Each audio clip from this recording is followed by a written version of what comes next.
Similarly, as well as the drapes go, the trolleys are also important.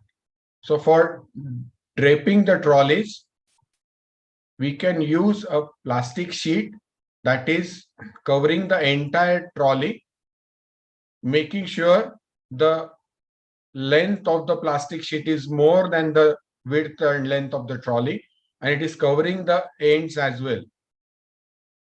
Or after the plastic sheet is applied, you can use couple of drapes so that you get one impervious layer and on top of it another layer.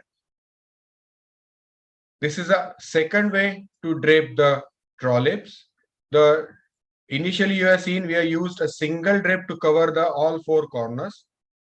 This one is used, this is actually a better technique, but the number of drapes required is more. So both ends you can cover with the long drapes. The height of the initial drape using a single would cover only middle third of the trolley. If you watch the second technique, you can cover almost up to the wheels of the trolley. And once you have put these two side drapes, you can put the third one on the top. And this way you can cover both sides, front and back, which is facing the surgical table, as well as the sides, because that's where the contamination can happen.